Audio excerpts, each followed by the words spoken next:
ಈಗ ನಾ ಮಾಡಬೇಕಾಗಿರೋದು ಪಿಂಡ ಪ್ರದಾನ. ಹಾಗಂದ್ರೆ ಏನು ಶಾಸ್ತ್ರಿಗಳೇ? ಈ ಜೀವ ದೇಹದಲ್ಲಿದ್ದಾಗ ತನ್ನ ಆಹಾರವನ್ನು ತಾನೇ ಸಂಪಾದನೆ ಮಾಡ್ಕೊತಾ ಇತ್ತು. ಆದರೆ ಈ ಜೀವ ದೇಹದಿಂದ ಯಾವಾಗ ಆಚೆ ಬರುತ್ತೋ ಆ ಜೀವಕ್ಕೆ ಯಾವಾಗ ಶಕ್ತಿ ಇರಲ್ಲ, ಆ ಜೀವ ನಿರಾಕಾರ ಆಗಿರುತ್ತೆ. ಹಾಗಾಗಿ ನಾವು 11 ದಿನಕ್ಕೆ ಪಿಂಡ ಪ್ರದಾನ ಮಾಡ್ತೀವಿ. ಅಂದರೆ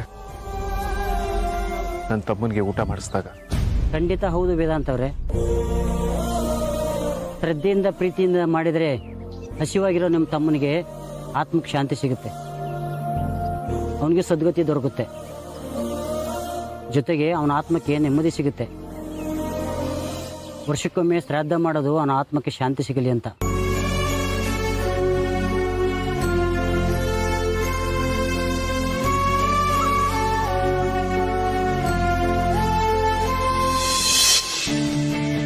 ವಿಕ್ರಾಂತ್, ಇಷ್ಟೊತ್ತಾದ್ರೂ ಏನು ಮಾಡ್ತಿದ್ದೆ? ಬಾ ಊಟ ಮಾಡೋಣ.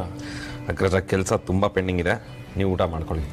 ವಿಕ್ರಾಂತ್, ಕೆಲಸನ ಆಮೇಲೆ ಮುಗಿಸ್ಕೊ, ಎಲ್ಲರೂ ಕಾಯ್ತಿದಾರೆ. ಬಾ. ನಿನಗೆ ಗೊತ್ತಲ್ಲ ಅಗ್ರಜ, ಈ ಮುಂಬೈ ಪ್ರಾಜೆಕ್ಟು ಎಷ್ಟು ಟೈಮ್ ತಗೊಳುತ್ತೆ ಅಂತ. 5 ಅವರಿಂದ ಕೂತ್ಕೊಂಡು ಇಲ್ಲೇ ಇದ್ದೀನಿ, ಇನ್ನೂ ಮುಗ್ದಿಲ್ಲ ನೋಡು ಕೆಲಸ. ಸರಿ ವಿಕ್ರಾಂತ್, ಕೆಲಸ ಇದೆ ಒಪ್ಕೊಂಡೆ, ಹಾಗಂತ ಊಟ ತಿಂಡಿ ಬಿಟ್ಟು ಕೆಲಸ ಮಾಡಿದ್ರೆ ಆರೋಗ್ಯ ಹಾಳಾಗುತ್ತೆ. ಬಾ ಊಟ ಮಾಡಿ. ಇಲ್ಲ ಅಗ್ರಜ, ಕೆಲಸ ಇನ್ನೂ ತುಂಬ ಪೆಂಡಿಂಗಲ್ಲಿದೆ. ಈ ಪ್ರಾಜೆಕ್ಟ್ ಬಗ್ಗೆನೇ ಲಾಸ್ಟಲ್ಲಿ ಒಂದು ಕಾಲ್ ಮಾಡ್ತಾರೆ. ಆ ಕಾಲ್ ಅಂತೂ ತುಂಬ ಇಂಪಾರ್ಟೆಂಟ್. ಇಲ್ಲ ಅಂದರೆ ಇಷ್ಟು ದಿನ ವರ್ಕ್ ಮಾಡಿದ್ದೆಲ್ಲ ವೇಸ್ಟ್ ಆಗುತ್ತೆ. ಸರಿ ಆಯಿತು.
ಕ್ಷಮಿಸ್ಬಿಡುತ್ತೇನೆ.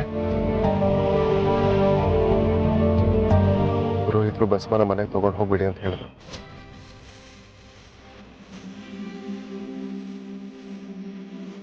ಆದ್ರೆ ನನಗಿದು ಬಿಟ್ಟರೆ ಆಪ್ಷನ್.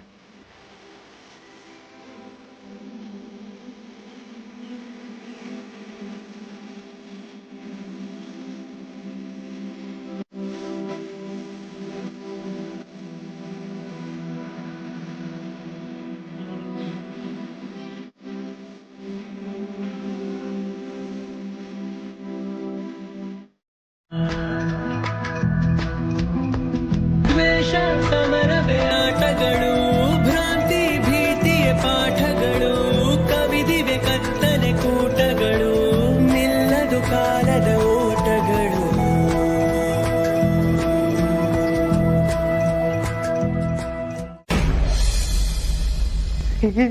ಅಯ್ಯೋ, ಬಾಸು ಬಂದೇ ಬಿಟ್ಟಿದ್ದಾರೆ. ಕಾಫಿ ಟೀ ಕುಡ್ಕೊಂಡ್ ಬರೋಷ್ಟರಲ್ಲಿ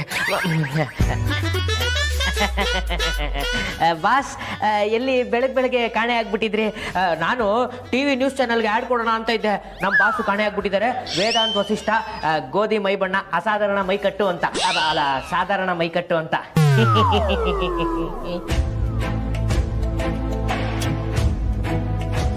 ಮಗನೇ ಖರಾಬ್ ಕಾಂತ, ಬಾಸ್ ಯಾಕೋ ಖರಾಬ್ ಮೂಡಲ್ಲಿರಂಗಿದ್ದಾರೆ. ತಲಾಟೆ ಮಾಡಬೇಡ, ಇಲ್ಲ ಅಂದರೆ ನೀ ತಲೆ ಎಗ್ರೋಗೋದು ಗ್ಯಾರಂಟಿ. ಮುಚ್ಕೊಂಡಿರೋದೇ ಒಳ್ಳೇದು. ಬಾಸ್, ಆಫೀಸಿಗೆ ಬರ್ತೀರಾ ಹೆಂಗೆ? ಅರ್ಥ ಆಯ್ತು ಬಿಡಿ. ನೀವು ಸೈಲೆಂಟ್ ಆಗಿದ್ದೀರಾ ಅಂದರೆ ನಿಮಗೆ ಬೇರೆ ಯಾವುದೋ ಇಂಪಾರ್ಟೆಂಟ್ ಕೆಲಸ ಇದೆ. ಯಾವುದಾದ್ರೂ ಇಂಪಾರ್ಟೆಂಟ್ ಕಾಲ್ ಬಂದರೆ ನಾನೇ ಮಾತಾಡ್ಬಿಟ್ಟು ಆಮೇಲೆ ನಿಮಗೆ ಕನೆಕ್ಟ್ ಮಾಡ್ತೀನಿ. ಬರಲಾ? ಇದೇನಿದು ಬಾಕ್ಸು? ಇದರಲ್ಲಿ ಏನಾದ್ರು ತಿನ್ನೋ ಐಟಮ್ ಇರ್ಬೋದಾ, ಇಲ್ಲ ಏನಾದರೂ ಗಿಫ್ಟ್ ಐಟಮ್ ಇರ್ಬೋದಾ? ಯಾವುದಕ್ಕೂ ಇದನ್ನ ಅಪೇಸ್ ಮಾಡ್ಕೊಂಡು ಹೋಗ್ಬಿಡೋಣ. ಬಾಸ್, ಇದೇನಿದು ಬಾಕ್ಸು? ಕೊಡಿ, ನಾನು ಇಟ್ಕೊಂಡಿರ್ತೀನಿ.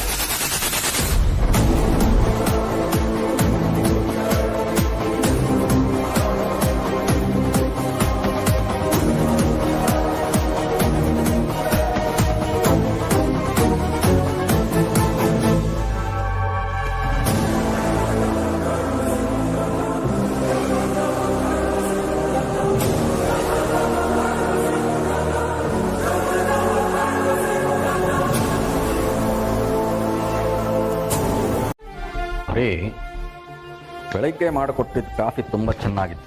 ಇನ್ನು ನೀನು ಟಿಫನ್ ಕೊಟ್ಟು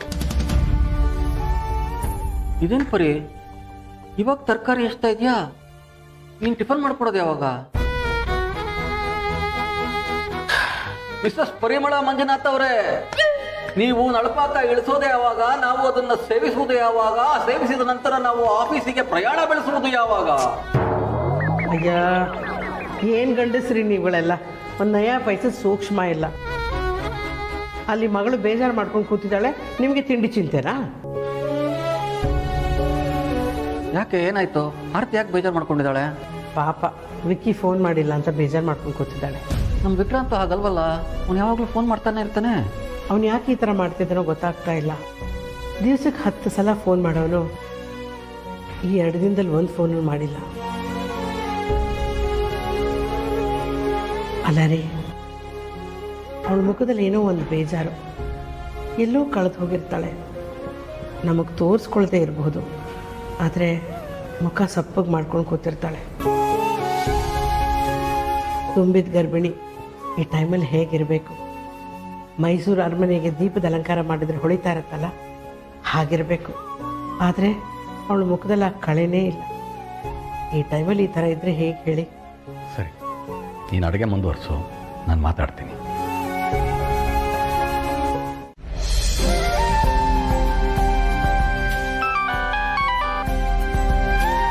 ಅರಿ ಹೇಳಿ, ನೀವೇನು ಊಟಕ್ಕೆ ಬರ್ತೀರೋ ಇಲ್ವೋ? ಊಟದ ವಿಚಾರಕ್ಕಲ್ಲ ಪರಿ ನಾನು ಫೋನ್ ಮಾಡಿದ್ದು. ಮತ್ತೆ ಬೆಳಗ್ಗೆ ಆರತಿ ಬೊಂಬೆ ಬೇಕು ಅಂತ ಹೇಳಿದ್ಲು. ಅದನ್ನು ತಗೊಂಡು ಬರೋಣ ಅಂತ ಇಲ್ಲೇ ಅಂಗಡಿಗೆ ಬಂದಿದ್ದೆ. ನಾನೆಲ್ಲೋ ಅದ್ರ ಬೆಲೆ 500-600 ರೂಪಾಯಿ ಇರುತ್ತೆ ಅಂತ ಅಂದ್ಕೊಂಡಿದ್ದೆ. ಇಲ್ಲಿ ನೋಡಿದ್ರೆ ಅವಳು ಇಷ್ಟಪಟ್ಟಿರೋ ಬೊಂಬೆ ಬೆಲೆ 5,500 ರೂಪಾಯಿ ಹೇಳ್ತಾ ಇದ್ದಾರೆ. ಏನು, ಒಂದು ಗೊಂಬೆಗೆ 5,500? ಅಲ್ಲ ರೀ, ನಮ್ಮ ಮನೆ ಬಾಡಿಗೆನೇ 6,000. ಆ ಗೊಂಬೆಲಿ ಅಂಥದ್ದು ಏನ್ರಿ ಇದೆ 5,500 ಕೊಡುವಂಥದ್ದು? ಪಾಪ ಪರಿ ನಮ್ಮ ಆರತಿ, ಅವಳು ಇಷ್ಟಪಟ್ಟಿದ್ದ ಬೊಂಬೆ ಥರನೇ ಇದೆ ಪರಿ. ಆದರೆ ನನ್ನ ಜೇಬಲ್ಲಿ ಎಲ್ಲ ತಡ್ಕಾಡಿದ್ರು 1,000-1,500 ರೂಪಾಯಿ ಇರ್ಬೋದು. ಮಂತ್ ಎಂಡ್ ಬೇರೆ. ನಿನ್ನ ಹತ್ರ ಏನಾದರೂ ಸ್ವಲ್ಪ ದುಡ್ಡಿದೆಯಾ? ಅಲ್ಲ ರೀ, ನನ್ನ ಹತ್ರ ಅಷ್ಟೊಂದು ದುಡ್ಡು ಎಲ್ಲಿಂದ ಬರಬೇಕು ಹೇಳಿ? ನಿನ್ನ ಸಾಸಿವೆ ಡಬ್ಬದಲ್ಲಿ ಏನಾದರೂ ಇದೆಯಾ ನೋಡು ಪರಿ. ರೀ, ನನಗೆ ಗೊತ್ತಿರಲ್ವೇನ್ರಿ ಯಾವ ಡಬ್ಬದಲ್ಲಿ ಎಷ್ಟು ದುಡ್ಡು ಇಟ್ಟಿರ್ತೀನಿ ಅಂತ? ಅದರಲ್ಲಿ ಒಂದು 100-200 ಇರಬೇಕಷ್ಟೆ. ಏನು ಮಾಡೋದು ಪರಿ ಇವಾಗ? ರೀ, ಅವಳು ಕೇಳಿದ್ರೆ ಈ ತಿಂಗಳು ಸಂಬಳ ಬಂದಮೇಲೆ ತಂದುಕೊಡ್ತೀವಿ ಅಂತ ಹೇಳಿದ್ರಾಯ್ತು. ಅವಳು ಅರ್ಥ ಮಾಡ್ಕೋತಾಳೆ. ಅವಳು ಅರ್ಥ ಮಾಡ್ಕೋತಾಳೆ ಅಂತ ನಾವು ಸುಮ್ಮನೆ ಇದ್ಬಿಟ್ರೆ ಆಗುತ್ತಾ ಪರಿ? ಪಾಪ ಮಗಳು ತುಂಬ ಸಂಕೋಚದಿಂದಲೇ ಕೇಳಿದ್ಲು. ನಾನೇ ತುಂಬ ಉತ್ಸಾಹ ತೋರಿಸ್ಬಿಟ್ಟು ಅವಳಿಗೆ ಭರವಸೆ ಕೊಟ್ಬಿಟ್ಟು ಬಂದ್ಬಿಟ್ಟೆ, ಇವತ್ತು ಸಂಜೆ ತಂದುಕೊಡ್ತೀನಿ ಅಂತ. ಈಗ ತುಂಬ ಬೇಜಾರಾಗ್ತಾ ಇದೆ. ಈ ಥರ ಸಣ್ಣ ಸಣ್ಣ ಬೇಜಾರುಗಳು ನಮ್ಮಂಥ ಮಧ್ಯಮ ವರ್ಗದವ್ರಿಗೆ ಇದ್ದಿದ್ದೆ ಕಣ್ರಿ. ಆಸೆ ಬೆಟ್ಟದಷ್ಟು, ದುಡ್ಡು ಮಾತ್ರ ಸಾಸಿವೆ ಕಾಳಿನಷ್ಟು. ತುಂಬ ನಾಚಿಕೆ ಆಗ್ತಾ ಇದೆ ಪರಿ. ಅಪ್ಪ ಆಗಿ ಮಗಳು ಒಂದು ಚಿಕ್ಕ ಬೈಕೇನು ಈಡೇರಿಸೋದಕ್ಕೆ ಆಗಲಿಲ್ವಲ್ಲ ಅಂತ. ನನಗೂ ಗೊತ್ತಿಲ್ಲ ರೀ.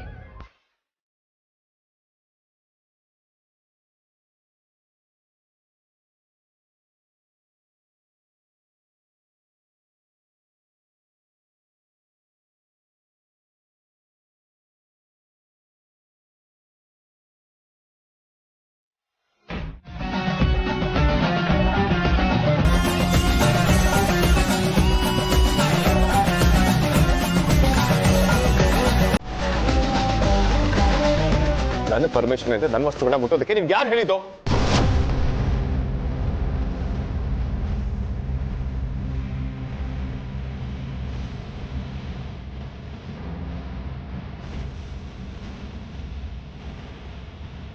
ನಿಮ್ಮನ್ನೇ ಕೇಳ್ತಿರೋದು. ಕೇಳಿದೆ ಅದನ್ನ ಯಾಕೆ ತಗೊಂಡ್ರಿ?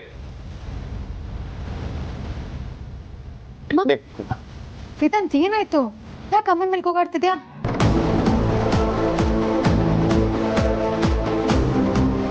ಅಮ್ಮ ಏನಾಯ್ತಮ್ಮ? ಅದು ಮೇಲೆ ಡಬ್ಬ ಇತ್ತು, ಕ್ಲೀನ್ ಮಾಡುವಾಗ ನೋಡಿದೆ, ಏನಿದೆ ಅಂತ ನೋಡೋಣ ಅಂತ ತೆಗಿಯಕ್ಕೆ ಹೋದೆ ಅಷ್ಟೇ.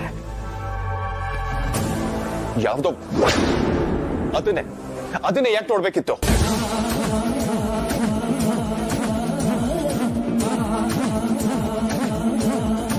ದಯವಿಟ್ಟು ಕ್ಷಮಿಸಿ, ನನ್ನಿಂದ ತಪ್ಪಾಯ್ತು. ಇನ್ನೀ ಥರ ಮಾಡಲ್ಲ. ಅಮ್ಮ ಒಂದ್ ನಿಮಿಷ. ವೇದಾಂತ್ ಯಾಕೆ ಏನಾಯ್ತು? ಅಮ್ಮನ ಮೇಲೆ ಯಾಕೆ ರೆಗಾಡ್ತಾ ಇದ್ಯಾ? ಅಷ್ಟಕ್ಕೂ ನಿನ್ ವಸ್ತುಗಳನ್ನ ಯಾಕೆ ಮುಟ್ಬಾರ್ದು? ಅದ್ರಲ್ಲಿ ಏನಿದೆ ಅಮ್ಮಂಗೆ ಬೈಯೋ ಅಂಥದ್ದು? ಓಪನ್ ಮಾಡೋದನ್ನ ಏನಿದೆ ನೋಡೇ ಬೇಡಣ ಅದರಲ್ಲಿ. ವೇದಾಂತ್ ನಾನ್ ನಿನ್ ಹೆಂಡ್ತಿ, ನನ್ನ ಹತ್ರ ಏನ್ ಪರ್ಸನಲ್ಲು? ನನಗೂ ಅದ್ರಲ್ಲಿ ಏನಿದೆ ಅಂತ ತಿಳ್ಕೊಳ್ಳೋ ಅಧಿಕಾರ ಇಲ್ವಾ? ಇಲ್ಲ, ಖಂಡಿತವಾಗ್ಲೂ ಇಲ್ಲ.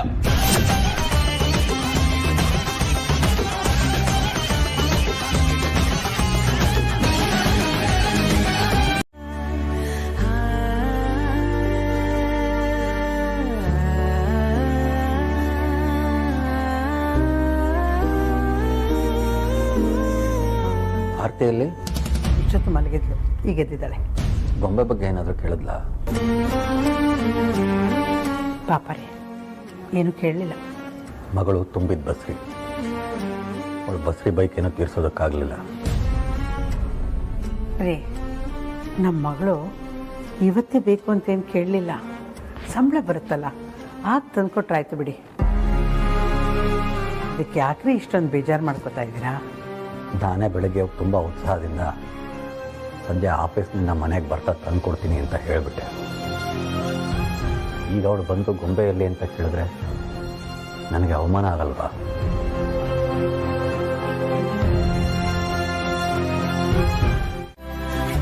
ಕರಡಿ ಪಾಪು ಕುಚಿ ಕುಚಿ.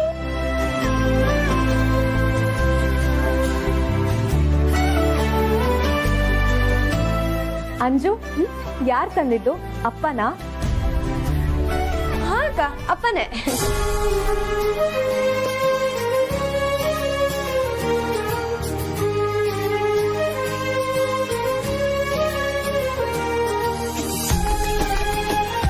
ನೀನ್ ಏನೇ ಅನ್ನೋ ಅಕ್ಕ, ವಿಕ್ಕಿ ಬಾಬಾ ಬರೋ ತನಕ ಇದೇ ಬೊಂಬೆನ ವಿಕ್ಕಿ ಬಾಬಾ ಅನ್ಕೊಂಡು ಅವ್ರಿಗೆ ಏನೇನ್ ಬೈಬೇಕು, ಏನೇನ್ ಹೇಳ್ಬೇಕು, ಎಷ್ಟು ಪ್ರೀತಿ ತೋರ್ಸ್ಬೇಕು ಎಲ್ಲ ಈ ಬೊಂಬೆ ಮೇಲೆ ತೋರ್ಸು, ಆಯ್ತಾ? ಏ ಅಂಜು, ಇಲ್ಲ ಕಣ, ವಿಕ್ಕಿ ಅವ್ರ ಜಾಗದಲ್ಲಿ ಬೇರೆ ಯಾರು ಬರೋದಕ್ಕೂ ಚಾನ್ಸೇ ಇಲ್ಲ. ಇದು ನನ್ ಮಗು ತರ. ಸರಿ ಅಕ್ಕ, ಅದಕ್ಕೇನಾದ್ರೂ ಹೆಸರಿಡೆ?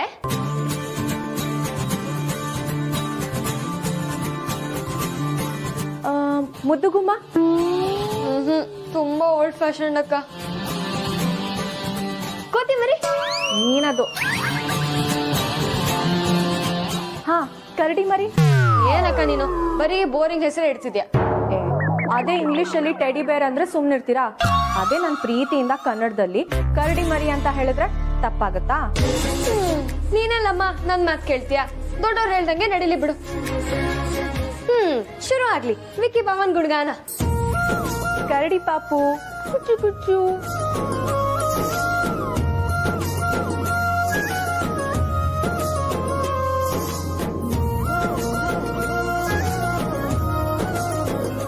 ಏನು ಯೋಚನೆ ಮಾಡ್ತಿದ್ದೀರಾ? ಏನೂ ಇಲ್ಲಮ್ಮ. ಇತ್ತೀಚೆಗೆ ವೇದ ನಡವಳಿಕೆ ನಂಗೆ ಯಾಕೋ ಅರ್ಥನೇ ಆಗ್ತಿಲ್ಲಮ್ಮ. ಯಾಕಮ್ಮ, ಏನಾಯ್ತು? ವೇದಾಂತ್ ಕೂಗಾಡೋದು, ಸಿಟ್ಟು ಮಾಡ್ಕೊಡೋದು ನಂಗೇನು ಹೊಸದಲ್ಲ. ಇತ್ತೀಚೆಗೆ ತುಂಬ ಡಿಫ್ರೆಂಟಾಗಿ ಆಡ್ತಿದ್ದಾನಮ್ಮ. ಅಂದರೆ ಅವ್ನು ನಿಮ್ಮನ್ನ ಬೈದಾಗ ಅವ್ನ ಮನಸ್ಸಲ್ಲಿ ಸಿಟ್ಟಿಗಿಂತ ಜಾಸ್ತಿ ಸಂಕಟನೇ ಎದ್ದು ಕಾಣಿಸ್ತಿತ್ತಮ್ಮ. ಅವ್ನ ಮನಸ್ಸಲ್ಲಿ ಏನೋ ಕೊರಗಿದೆ ಅನ್ಸುತ್ತೆ. ಈಗೊಂದು 2 ದಿನದಿಂದ ಅಂತೂ ವೇದಾಂತ್ ತುಂಬಾ ವಿಚಿತ್ರವಾಗಿ ಆಡ್ತಿದ್ದಾನಮ್ಮ. ಮಾತಾಡ್ಸಿದ್ರೆ ಮಾತಾಡಲ್ಲ, ಯಾವಾಗ್ಲೂ ಬೇಜಾರಲ್ಲೇ ಇರ್ತಾನೆ. ಹೌದು ಅಮೂಲ್ಯ ಅವರೇ, ನಾನು ವೇದಾಂತ್ ಅವ್ರನ್ನ ಗಮನಿಸ್ತಾ ಇದ್ದೀನಿ. 2 ದಿನದಿಂದ ತುಂಬ ನೋವಿನಲ್ಲಿದ್ದಾರೆ. ಏನು ಅಂತ ನೀವು ವಿಚಾರಿಸಿದ್ರಾ? ಹೇಳ್ದಮ್ಮ, ಆದರೆ ಅವನೇನೂ ಉತ್ತರನೇ ಕೊಡ್ತಾ ಇಲ್ಲ. ಆದರೆ ಅವನ ಕಣ್ಣು ಹೇಳ್ತಾ ಇದೆ ಏನೋ ಆಗಿದೆ ಅಂತ, ಆದರೆ ಅವನು ಮಾತ್ರ ಹೇಳ್ತಾನೆ ಇಲ್ಲ. ಬಹುಶಃ ಅವ್ರ ಮನಸ್ಸಿನಲ್ಲಿ ಏನೋ ಕೊರಗಿದೆ, ಅದನ್ನ ಬಾಯಿ ಬಿಟ್ಟು ಹೇಳಕ್ಕಾಗದೆ ಮನಸ್ಸಿನಲ್ಲಿ ಇಟ್ಕೊಳಕ್ಕಾಗದೆ ಸಂಕಟ ಪಡ್ತಿದಾರ ಅಂತ. ಅದೇ ನನಗೂ ಗೊತ್ತಾಗ್ತಿಲ್ಲಮ್ಮ, ಯಾವ ವಿಚಾರ ಅವನ ಮನಸ್ಸಲ್ಲಿ ಕೊರಿತಿದೆ ಅಂತ. ಅಲ್ಲ, ನನ್ನ ಹತ್ರ ಹೇಳ್ಕೊಳಕ್ಕಾಗದೇ ಇರೋಂಥ ವಿಚಾರ ಏನಿರ್ಬೋದು? ನಾನಂತೂ ಬಿಡಲ್ಲ, ಇವತ್ತು ವೇದಾಂತ ಕೇಳ್ತೀನಿ, ಏನು ಅಂತ ಬಾಯಿ ಬಿಡಿಸ್ತೀನಿ. ಬೇಡ ಮೂಲ್ಯ ಅವರೇ, ಎಲ್ಲರ ಜೀವನದಲ್ಲೂ ಕಷ್ಟ, ಸುಖ, ನೋವು, ನಲಿವು ಇದ್ದೇ ಇರತ್ತೆ. ಎಲ್ಲನೂ ಎಲ್ಲರ ಹತ್ರ ಹೇಳ್ಕೋಬೇಕು ಅಂತಿಲ್ಲ. ಒಂದ್ಸಲ ಹೇಳ್ಕೋಬೇಕು ಅಂತ ಅನ್ಸುತ್ತೆ, ಆದರೆ ಅದಕ್ಕೆ ಪರಿಸ್ಥಿತಿ ಸರಿ ಹೊಂದಿರಲ್ಲ. ಪರಿಸ್ಥಿತಿ ಏನು ಅಂತ ಗೊತ್ತಾಗದೆ ನಾವು ಹೋಗಿ ಅವ್ರ ಹತ್ರ ಕೇಳಿದ್ರೆ ಅವ್ರಿಗಿನ್ನೂ ನೋವಾಗ್ಬೋದು ಅಲ್ವಾ? ಇದಂತವ್ರಿಗೆ ಸ್ವಲ್ಪ ಸಮಯ ಕೊಡಿ. ನೀನು ಮಾಡೋ ಕಾಫಿ ನನ್ನ ಪಾಲಿಗೆ ಅಮೃತ ಪರಿ. ಅಷ್ಟಕ್ಕೂ ನಾನೇನು ಕೇಳ್ತೀನಿ, ಒಂದು ಅರ್ಧ ಕಪ್ ಕಾಫಿ ತಾನೆ. ಕಾಫಿ ಕುಡಿದ್ರೆ ನನ್ನ ತಲೆಯಲ್ಲಿರೋ ಒತ್ತಡ ಎಲ್ಲ ನಿವಾರಣೆ ಆಗುತ್ತೆ. ಏನಿವತ್ತು ಮಂಜುನಾಥ್ ಅವರು ಡೈಲಾಗ್ ಮೇಲೆ ಡೈಲಾಗ್ ಹೊಡಿತಿದ್ದೀರಾ? ಇದಕ್ಕೇನು ಕಮ್ಮಿ ಇಲ್ಲ. ಬರೀ ಈಗ ಇನ್ನೊಂದು ಕಪ್ ಕಾಫಿ ಕೊಟ್ಬಿಟ್ರೆ ಕುಡಿದು ಫ್ರೆಶ್ ಆಗಿ ಆಫೀಸ್ಗೆ ಹೋಗ್ತೀನಿ. ಆಯ್ತು, ಸ್ವಲ್ಪ ಸ್ಟ್ರಾಂಗ್ ಇರಲಿ, ಸಕ್ಕರೆ ಜಾಸ್ತಿ ಪರಿ. ನಿಮ್ಗೇನ್ರಿ ಆಗಿದೆ? ಜನ ಸಕ್ಕರೆ ತಿನ್ನಬಾರ್ದು, ಕಡಿಮೆ ಮಾಡ್ಕೊಳ್ಳೋಣ ಅಂತ ಯೋಚನೆ ಮಾಡ್ತಿದ್ರೆ ನೀವು 1 ಲೋಟಕ್ಕೆ 2 ಸ್ಪೂನ್ ಕೇಳ್ತಾ ಇದ್ದೀರಲ್ಲ.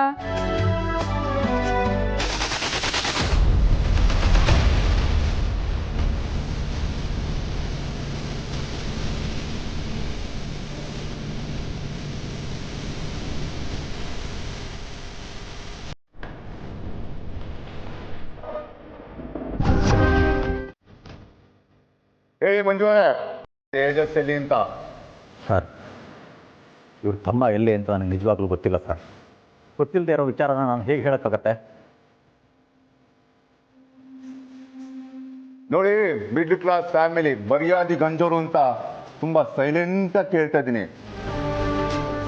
ಏನಾದ್ರೂ ಬಾಲ ಬಿಚ್ಚಿದ್ರೆ ಬೋಲ ಕೊಟ್ಟು ಮಾಡಿ ಹೇಳ್ಬೇಕಾಗುತ್ತೆ. ಹೇಳಿ, ತೇಜಸ್ ಎಲ್ಲಿ ಅಂತ? ಸರ್, ನಾನು ನಿಜ ಹೇಳ್ತಾ ಇದ್ದೀನಿ ಸರ್. ನೋಡಿ ಮಂಜುನಾಥ್ ಅವರೇ, ತೇಜಸ್ ಅವರು ಕಡೆ ಸರಿ ಕಾಲ್ ಮಾಡಿರೋದು ನಿಮ್ಮ ಮಗಳಿಗೆ. ನಿಮ್ಮ ಮಗಳು ಕಾಲ್ ಮಾಡಾದ್ಮೇಲೆ ಅವ್ರ ಫೋನ್ ಸ್ವಿಚ್ ಆಫ್ ಆಗಿದೆ.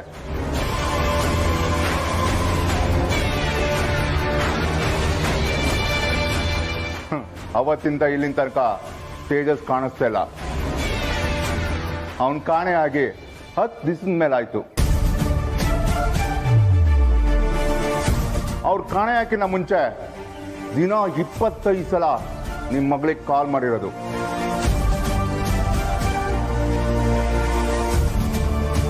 ನಮ್ಗೆ ತೇಜಸ್ ಅವ್ರ ಕಾಣೆ ಆಗಿರೋ ಬಗ್ಗೆ ನಿಮ್ಮ ಮೇಲೆ ಅನುಮಾನ ಇದೆ.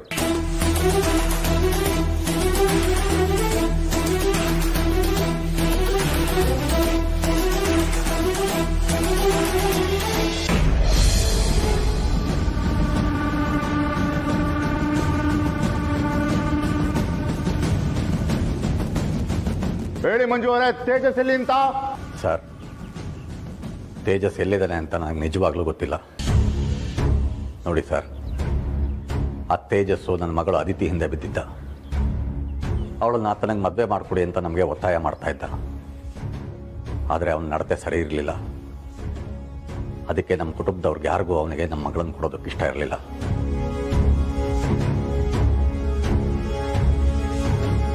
ನನ್ನ ಮಗಳು ಕೂಡ ಅವನಿಗೆ ನೇರವಾಗಿ ಹೇಳಿದ್ಲು, ನಿನ್ನನ್ನು ಕಂಡ್ರೆ ನನಗಿಷ್ಟ ಇಲ್ಲ ಅಂತ. ಆದರೂ ಅವನು ನನ್ನ ಮಗಳಿಗೂ ನಮ್ಮ ಕುಟುಂಬಕ್ಕೂ ಹಿಂಸೆ ಕೊಡ್ತಾನೆ ಇದ್ದ. ಮದುವೆ ಮಾಡಿಕೊಡಿ ಅಂತ ಪದೇ ಪದೇ ಪೀಡಿಸ್ತಾನೆ ಇದ್ದ.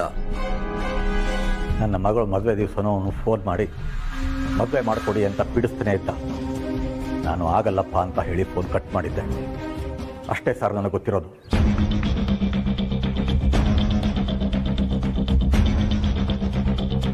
ನಿನ್ನ ಮಗಳ ಜೊತೆ ಮಾತಾಡಿರೋದೇ ಕೊನೆ. ಅದಾದ್ಮೇಲೆ ನಮ್ಮ ಹತ್ರನೂ ಮಾತಾಡಿಲ್ಲ. ಮಂಜು ಅವರೇ, ತೇಜಸ್ ಅವರ ಫೋನು ಮುಂಬೈಯಲ್ಲಿ ಸಿಕ್ಕಿದೆ. ಹೇಳಿ ಏನ್ ಮಾಡಿದ್ರಿ ಅಂತ. ದಯವಿಟ್ಟು ಸರ್ ನಮ್ಮನ್ನ ಬಿಟ್ಟುಬಿಡಿ.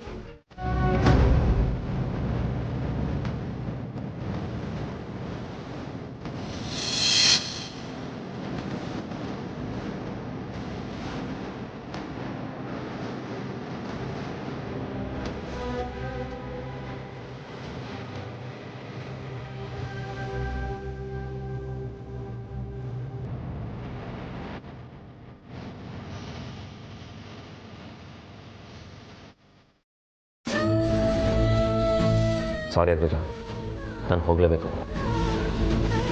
ವಿಕ್ರಾಂತ್, ವಿಕ್ರಾಂತ್,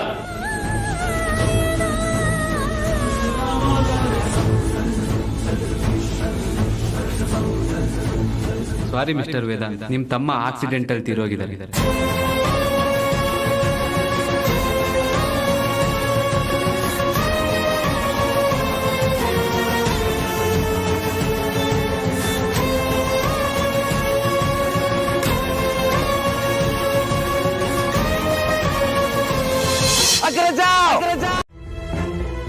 ನಿನ್ ಕೋಪ ನನಗೆ ಅರ್ಥ ಆಗುತ್ತೆ ವೇದಾಂತ್, ಆದ್ರೆ ಇದೇನಿದು ವೇದಾಂತ್, ನಾನು ನಿಜವಾಗ್ಲೂ ಅರ್ಥ ಆಗ್ತಾ ಇಲ್ಲ.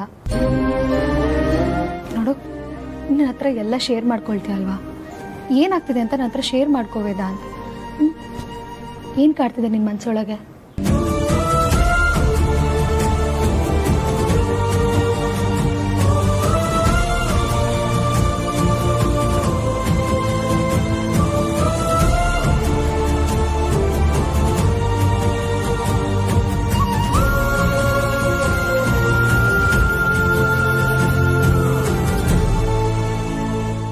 ಬರ್ತಿದ್ದಾನೆ, ಮಲ್ಕೋತೀನಿ. ಕೊನೆ ಇರದಂಥ ಪ್ರೀತಿಗೆ ಕೊನೆಯನ್ನು ಕಾಣು ಕಣ್ಣಿಗೆ, ಕಣ್ಣ ಹನಿಯೇ ಕೊಡುಗೆ.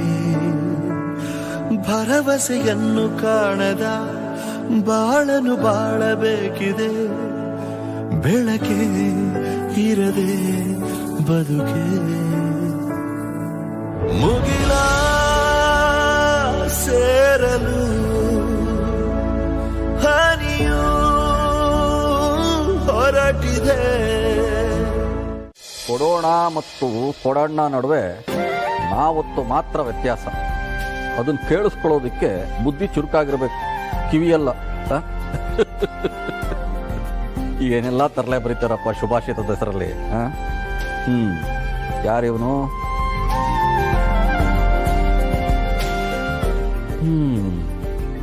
ಅಂಜಲಿ, ಒಂದು ಕಪ್ ಕಾಫಿ ತಗೊಂಬಮ್ಮ.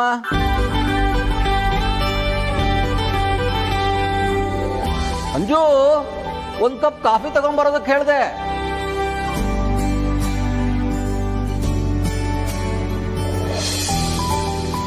ಅಪ್ಪ ತಗೊಳ್ಳಿ ಕಾಫಿ.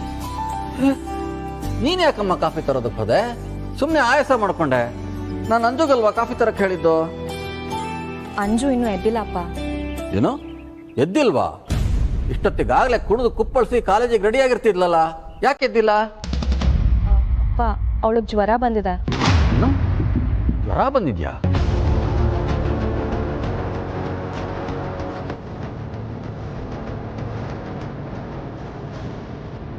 ಇರು, ನಾನು ನೋಡ್ತೀನಿ.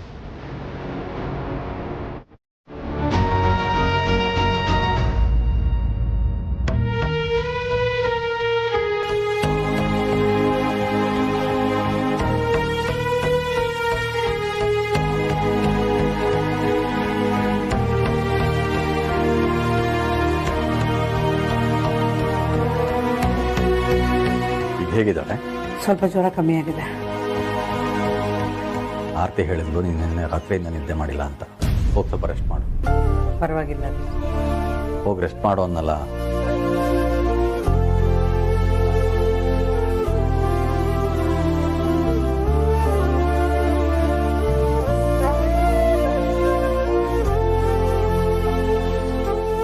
ಈ ಹುಷಾರಿಲ್ಲದೆ ಅವ್ರ ಕೋಣೆಯಲ್ಲಿ ಬಸರು ಹೆಂಗಸರು ಇರಬಾರ್ದು.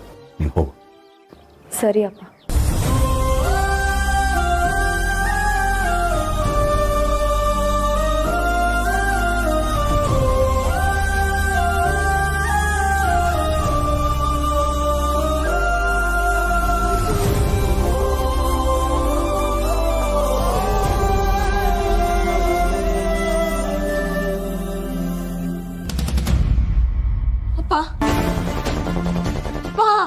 ಏನಾಯ್ತು ಕಂದ?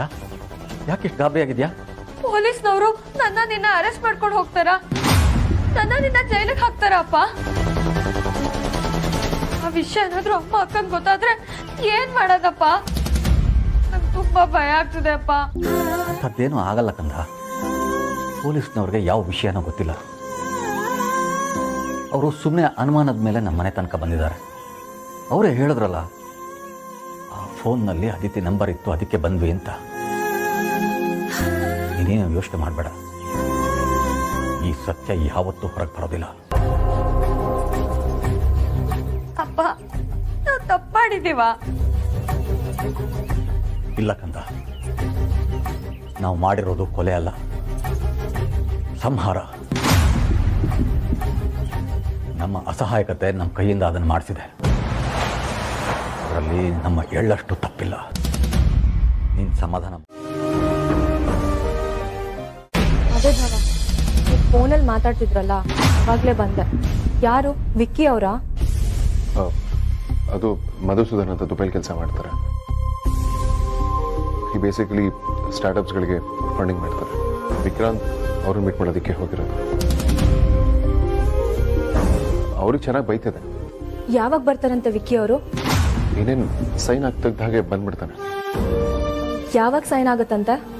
ಅದು ಸ್ವಲ್ಪ ಡಿಲೇ ಆಗ್ತದೆ. ಆದಷ್ಟು ಬೇಗ ಸೈನ್ ಮಾಡಿ ಬರ್ತಾನೆ. ಭಾವ, ನಾಳೆ ನನ್ನ ಬರ್ತ್ಡೇ. ನಾಳೆ ಆದರೂ ವಿಕ್ಕಿ ಅವ್ರನ್ನ ಕರೆಸ್ಬೋದಲ್ವಾ? ಓಹ್, ನಾಳೆ ನಿಮ್ಮ ಬರ್ತ್ಡೇನಾ? ಹಾಗಾದ್ರೆ ನೀವು ಇಲ್ಲೇ ಉಳ್ಕೊಳ್ಳಿ, ನಾವೆಲ್ಲ ಒಟ್ಟಿಗೆ ಸೆಲೆಬ್ರೇಟ್ ಮಾಡೋಣ. ಆ್ಯಕ್ಚುಲಿ ಮನೇಲಿ ಕೇಕ್ ಪ್ರಿಪೇರ್ ಮಾಡೋಣ. ತಾಯಿ ಮಗು ತಿನ್ನಲಿ, ನಾವೆಲ್ಲರೂ ಸೇರಿ ಕೇಕ್ನ ಪ್ರಿಪೇರ್ ಮಾಡ್ತೀವಿ. ಓಕೆನಾ? ಮತ್ತೆ ವಿಕ್ಕಿ ಅವರು? ಅಲ್ಲ, ನಾನು ವಿಕ್ಕಿ ಅವ್ರ ಬಗ್ಗೆ ಕೇಳಿದ್ರೆ ನೀವು ಬರ್ಡೇ ಬಗ್ಗೆ ಮಾತಾಡ್ತಿದ್ದೀರಲ್ಲ ಭಾವ. ಬರ್ಡೇ ಮಾಡ್ಕೊಳ್ಳೋದಕ್ಕೆ ನಾನು ಚಿಕ್ಕ ಮಗುನ ಭಾವ. ನನಗೆ ವಿಕ್ಕಿ ಅವರೇ ಮುಖ್ಯ. ಅವ್ರು ಆದಷ್ಟು ಬೇಗ ಬರಬೇಕು. ಆರ್ತಿ, ನಿನ್ನ ಬರ್ತ್ಡೇಗೆ ನಿನಗೆ ಏನು ಗಿಫ್ಟ್ ಬೇಕು ಹೇಳು? ಭಾವ, ನೀವು ಮಾತು ಬದಲಾಯಿಸಬೇಡಿ. ಖಂಡಿತ ಮಾತಾಡೋಣ. ಮೊದಲು ನಿನ್ನ ಬರ್ತ್ಡೇಗೆ ನಿನಗೆ ಏನು ಗಿಫ್ಟ್ ಬೇಕು ಹೇಳು? ಏನು ಕೇಳಿದ್ರು ಕೊಡಿಸ್ತೀರಾ? ಅಫ್ಕೋರ್ಸ್, ಏನು ಬೇಕಾದರೂ ಕೇಳು. ನನ್ನ ಬರ್ಡೇಗೆ ವಿಕ್ಕಿ ಅವ್ರು ಬರಬೇಕು. ಇದೇ ನನ್ನ ಬರ್ಡೇಗೆ.